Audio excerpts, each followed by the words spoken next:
Guys, gals, non-binary pals. Welcome back to Black Girl Wrestling. Today, I don't know where to start. First, I will say that I am joined by an incredible groundbreaking figure in wrestling. And also MJF is here. Oh, Okay, we're starting off with live rounds. That's cool. Danny, how about I just take it over from here? Ladies and gentlemen, just in case you're deaf, dumb, blind, stupid, or since you're listening to this, probably poor, my name is Maxwell Jacob Friedman. I'm a generational talent. I am the longest reigning AEW World Champion of all time. I think Hangman Adam Page is a jobber. I hate Mark Briscoe. I hate Mystico. I'm here for All In Weekend, and I am here to do an interview with Lyric and partially kind of Danny. Let's see if we can get through this as a unit. And I will be answering any and all questions as long as they're not dumb. So here we go. oh, I hate group projects. I hate group projects. I'm here too, guys. Hi, it's weird. This is Lyric. You guys know her. You guys love her. In case you guys are not familiar, MJF is here. This is maybe the most unlikely combination. As you guys know, I mean, this is Black Girl Wrestling. I don't think we've ever had a white guest ever, let alone a man. So is it unlikely? But he's behind the account. I thought he was behind the Black Girl. You know what? Let's clear that up. Do you? I would like to put a rest to that. You know, there's been a lot of online discourse about Black Girl Wrestling secretly being my burner account. I am one of maybe only 3 wrestlers in all of pro wrestling that does not have a burner account. I can assure you the rest do. But yeah, I do not own and operate Black Girl Wrestling. Danny is in fact a real person. I am not paying her off to, pretend to be Black Girl Wrestling so nobody gets smart to the fact that I am Black Girl Wrestling. This is all nonsense. I want to clarify. If there was payment offered, I'm incredibly morally responsible. I would have taken the money. But yeah, money talks. Yeah, we can clear that up now. Respect. So, Max, as the first ever white male guest on Black Girl Wrestling, are you nervous? I'm not nervous at all. This is what I'm excited about. Here's what I'm all about. I hate people equally. I don't care what color you are, what religion you are, what gender you are, what non-binary it doesn't matter to me. Just know that anyone that's listening out there, I don't discriminate. I just hate. And that's why I think this is going to be easy. It's going to be fun.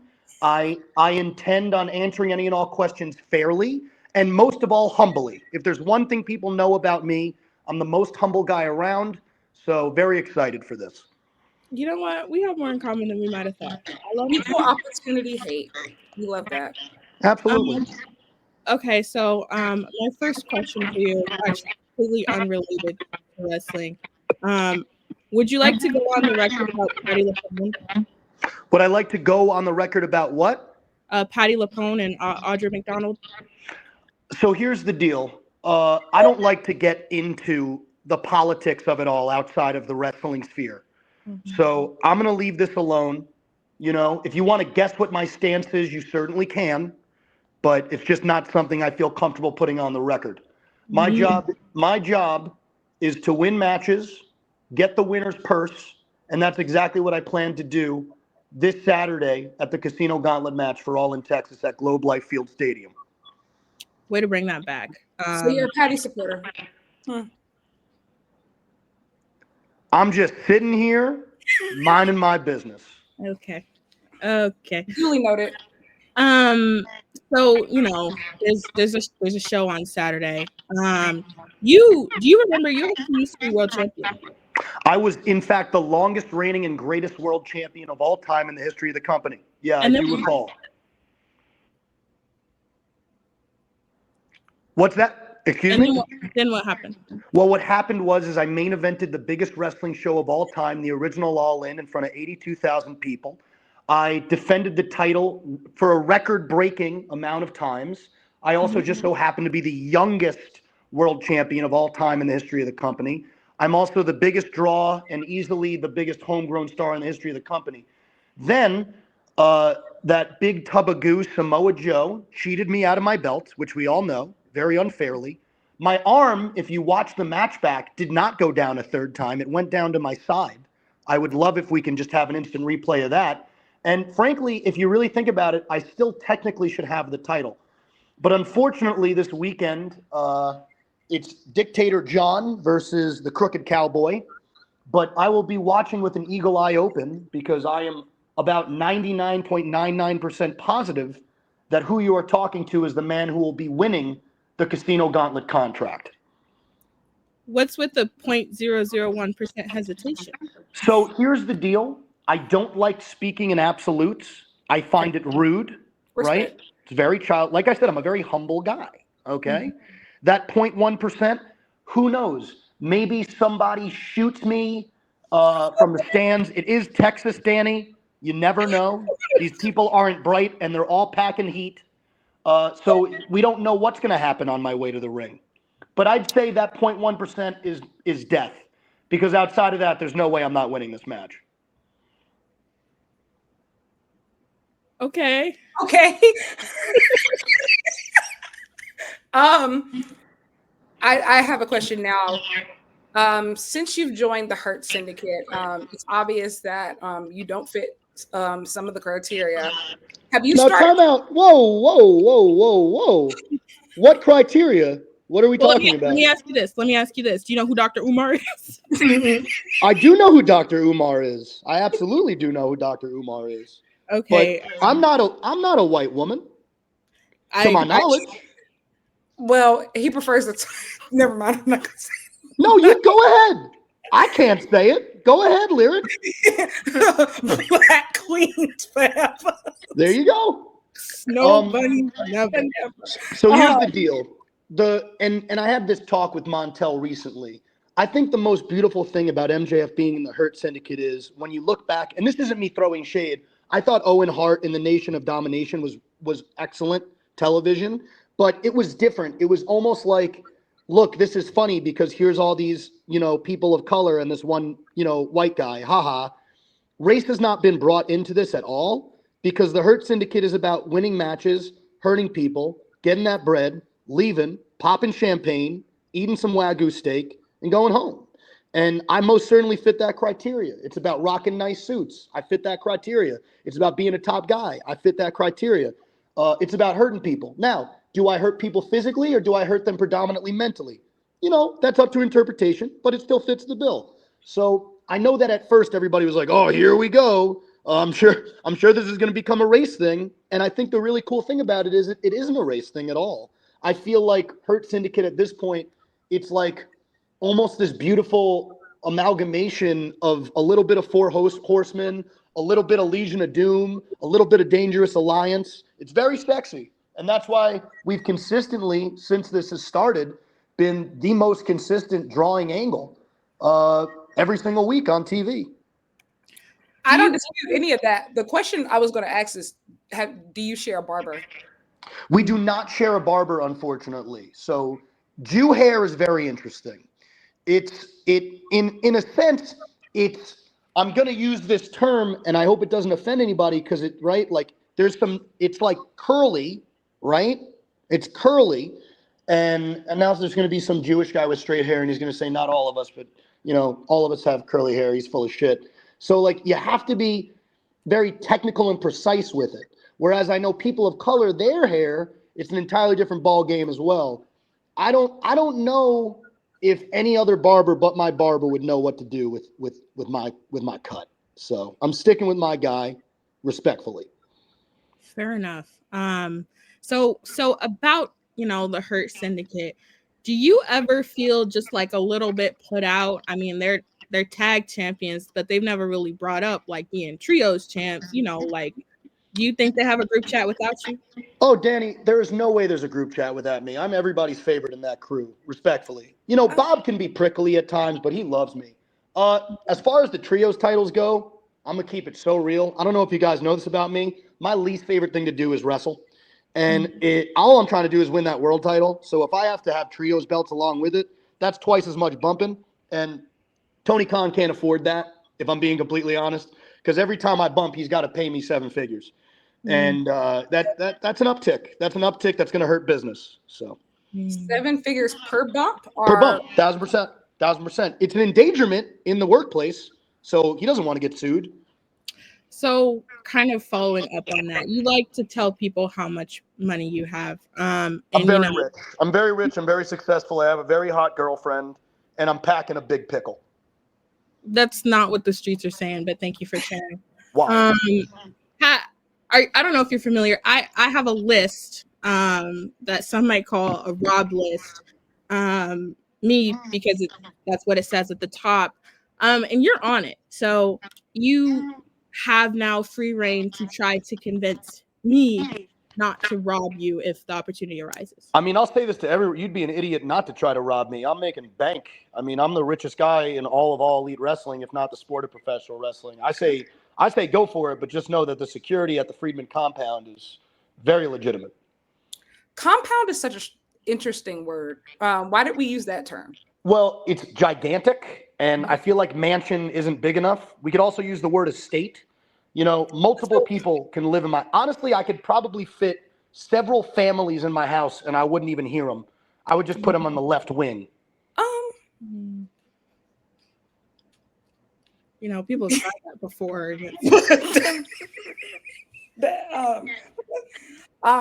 Anyway, I don't think that was convincing enough. I think you're going to stay on the Rob list. So stay tuned. Okay.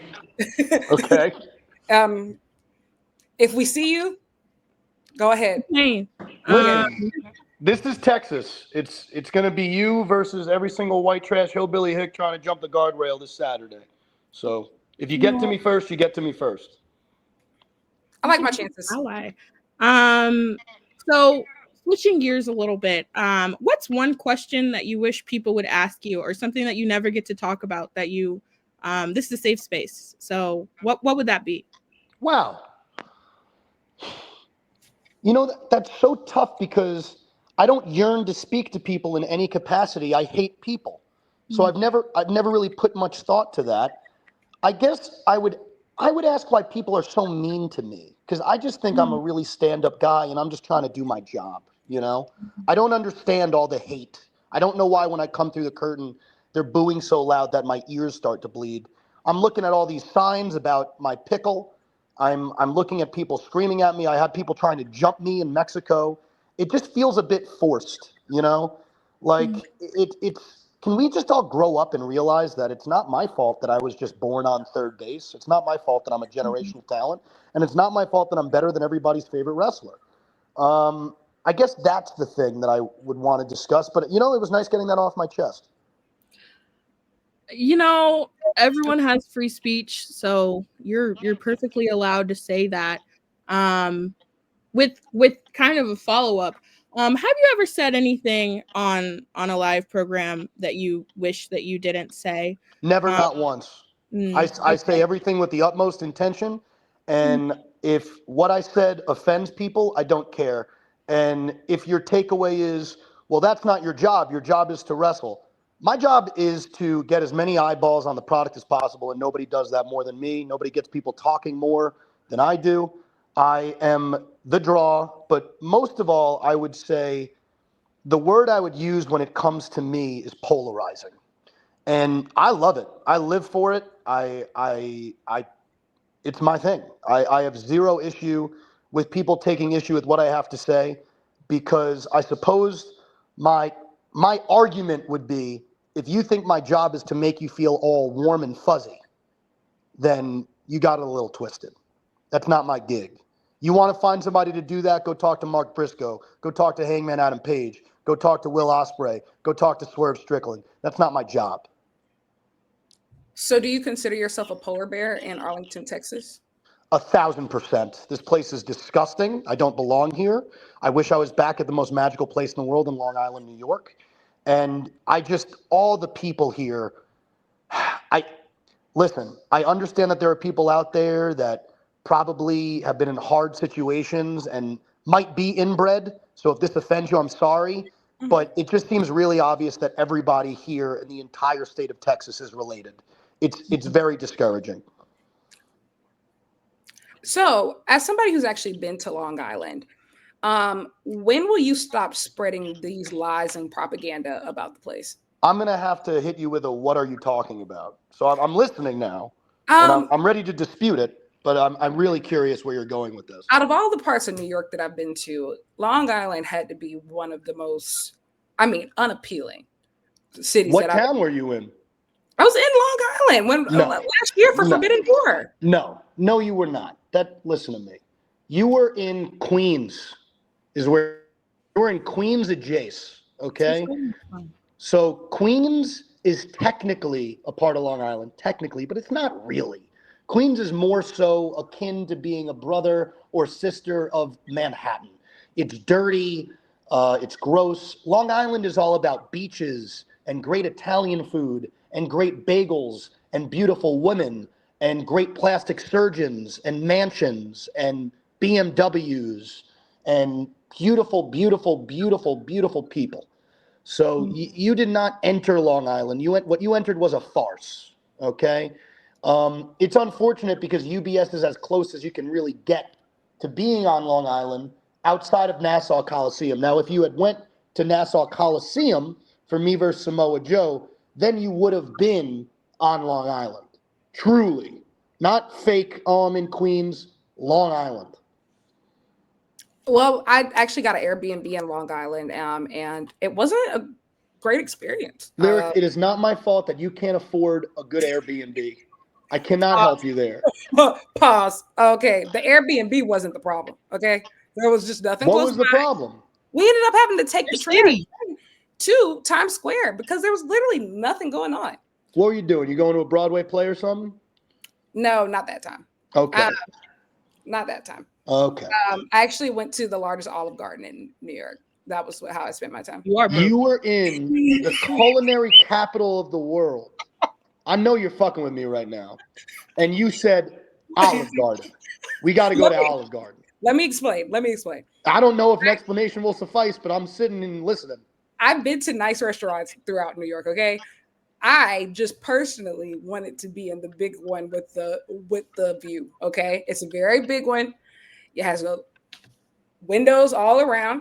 It's very circular. It has escalators and shit. I consider myself an Olive Garden connoisseur, and I just wanted to say that I went there once. I was with a friend. The way Danny is looking at you is the way every single person that is going to watch this is looking at their screen. I told the story when it happened. This is abhorrent. This is grotesque. Listen, I was with a friend who was not from this country and had not. You took him to Olive Garden. You were in New York.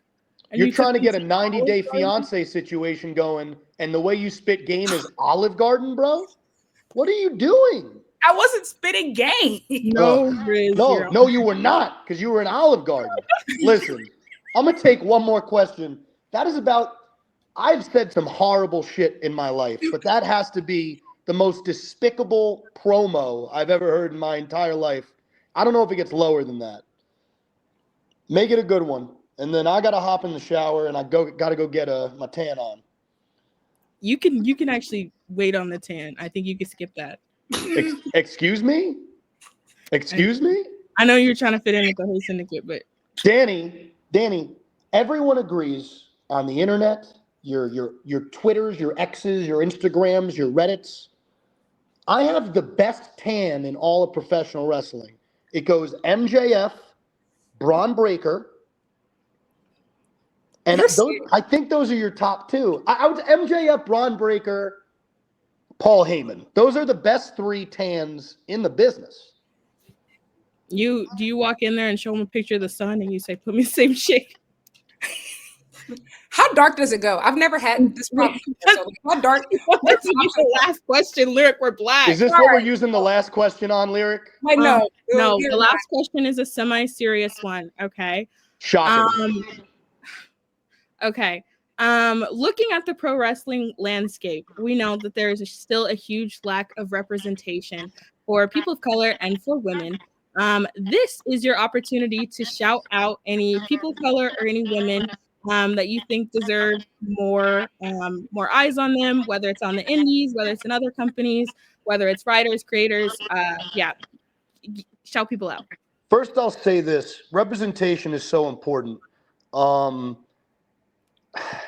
As a Jew, when I was growing up as a kid, I had nobody to look up to in this space for wrestling. And there are people that I meet on a daily basis that will walk up to me and they'll be like, you have no idea how much this representation means for our people, for our tribe. So this is something I can relate to on multiple levels. The easy answer would be for me to say Shelton, Bobby P, but at the end of the day, they're giants in this industry along with me.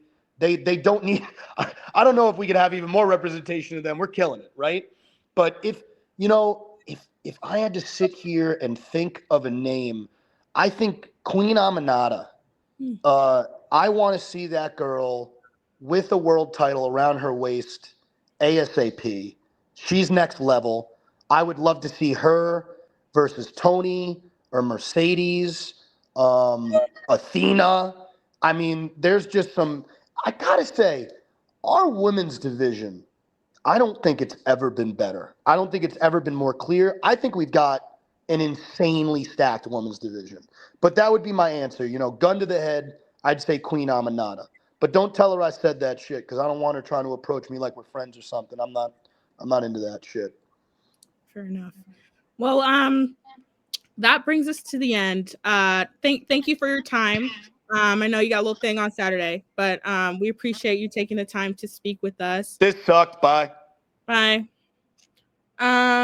Lyric, anything you want to add to this odd episode of Black Girl Wrestling?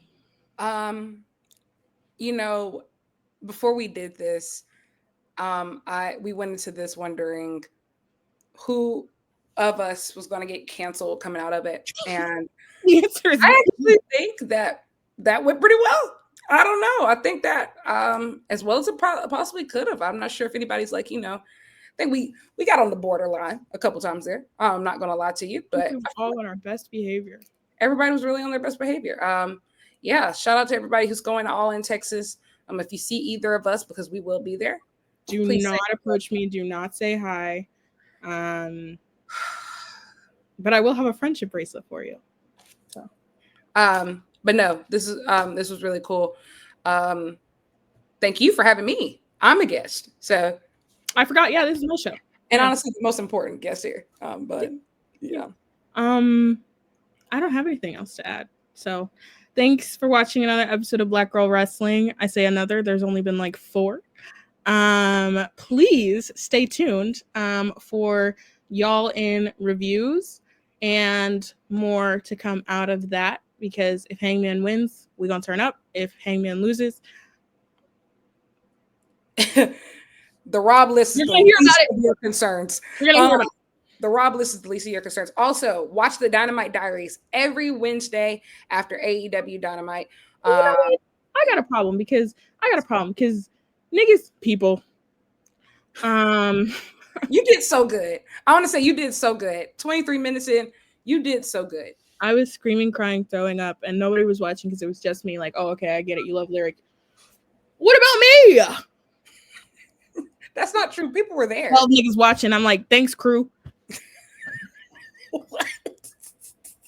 People were definitely in there. There were more people on 19 Kids and Counting than there were watching Idea Street. All right, brother. All right. But I appreciate my diaries, guys. Yeah. And watch my maps. Oh yeah, that is right. Okay. That's all. Bye, guys.